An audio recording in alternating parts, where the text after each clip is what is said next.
오늘 있었던 정치권 뒷이야기를 알아보는 정치 톡톡 시간입니다. 정치부 이수아 기자와 함께합니다. 어서 오십시오. 네. 문재인 대통령이 산업통상자원부 차관을 강하게 질책했다고 하는데 왜 그런 겁니까? 네, 이 산업통상자원부 박진규 1차관이 일부 직원들에게 차기 정부행에서 이행할 과제를 발굴하도록 지시를 내렸는데 이 과정에서 대선 캠프가 완성된 뒤 의견을 내면 늦으니 대선 주자들이 받아들일 만한 공약을 만들어 전달하라고 말한 것으로 알려졌습니다.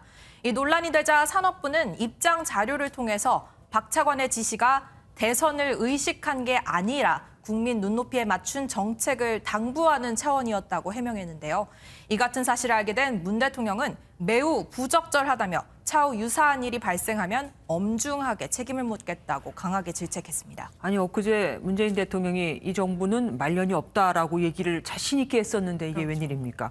어쨌든 공무원이 중립을 그럼 못 지킨 게 되잖아요. 어떻게 보면 제 대선 캠프에 줄을 대는 모양으로도 오해할 수도 있습니다. 네, 통상 새 정부가 들어서면 정부 조직 개편을 하게 되는데요. 그렇죠. 이 과거 박근혜 정부를 앞두고선 외교부와 산업부가 통상 기능을 누가 가져가느냐를 놓고 치열한 밥그릇 경쟁을 벌인 적도 있습니다.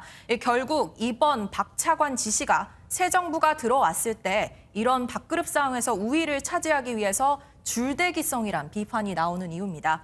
게다가 논란이 된 박 차관은 산업부 기획조정실장으로 근무하다가 지난 2018년 10월부터 지난해 7월까지 청와대 통상비서관, 신남방, 신북방 비서관을 지냈습니다. 결국 문 정부 청와대 출신 공무원이 정치 중립을 훼손한 셈이 된 건데요. 그러네요. 국민의힘은 즉각 임기 말 줄대기 관행이 고개를 치켜들고 있다며 박 차관을 즉각 교체하라고 실토했습니다.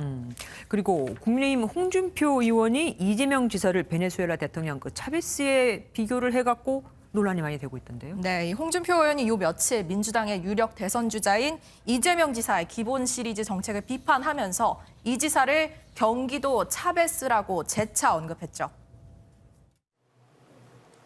경기도의 차베스를 잡을 사람이 본선에 가서 누가 잡을 수 있겠습니까? 제가 생각하기에 홍준표가 제일 낫지 않느냐. 네, 차베스는 포퓰리즘 정책을 펼쳐서 베네수엘라 경제를 망친 독재자로 알려졌는데 참다 못한 이재명 캠프 우원식 선대 본부장이 오늘 반격에 나섰습니다.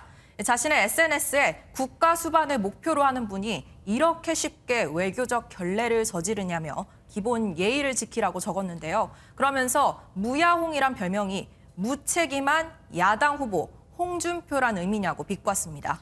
그전에는 홍준표 의원에 대해서 뭐 별로 얘기가 없더니 지지율이 많이 오르니까 아무래도 이제 견제가 들어가고 있나 봅니다. 네. 어쨌든 가만히 있을 홍 의원이 아니겠죠? 네, 이 홍 의원은 기껏 한다는 반박이 이 우방국 외교적 결례 운운하는 것이냐고 맞받아쳤습니다.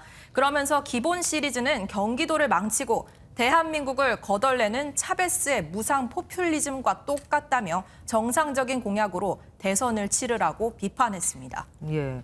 그리고 안민석 더불어민주당 의원이 개명 전 이름이죠. 최순실 씨에게 1억 원을 물어줘야 된다고 하던데 왜 그렇습니까? 네, 이 국정농단의 주역으로 알려진 최서원 씨죠. 이 안민석 의원이 자신에 대한 허위 사실을 유포해서 피해를 봤다면서 지난 4월 손해배상 소송을 제기했습니다. 특히 최 씨의 손세탁 규모가 수조 원대다. 박정희 전 대통령 사망 뒤 재산이 최태민 일가로 흘러 들어간 것이 최 씨 일가 재산 형성에 기여했다 등의 발언을 문제 삼았는데요. 그때 뭐 시시각각으로 우리도 보도를 했었습니다. 예, 이 법원은 안 의원이 최서원 씨에게 1억 원을 지급하라고 1심 판결을 내렸습니다. 이 안 의원은 최근 윤 전 총장 고발 사수 의혹을 거론하면서도 최 씨의 국정농단을 언급하기도 했습니다. 최순실로 하여금 국가 권력을 사유화하도록 방치한 국정농단 때문에 국민들이 분노하였습니다. 윤석열 전 검찰총장이 자신과 가족을 지키기 위해서 부하를 통해 청부 고발을 도모했다면 그러면은 이게 지금 1심 판결이잖아요. 네. 안 의원 측 뭐 항소하겠답니까? 네, 안 의원은 결국 은닉 재산이 없다는 최서원 씨의 주장을 법원이 100% 수용했다는 점에서 받아들이기 어려운 결과라고 말했습니다. 항소해서 2심 재판에 충실히 임하겠다는 입장입니다. 예, 예상대로네요. 지금까지 정치톡톡 이수아 기자와 함께했습니다.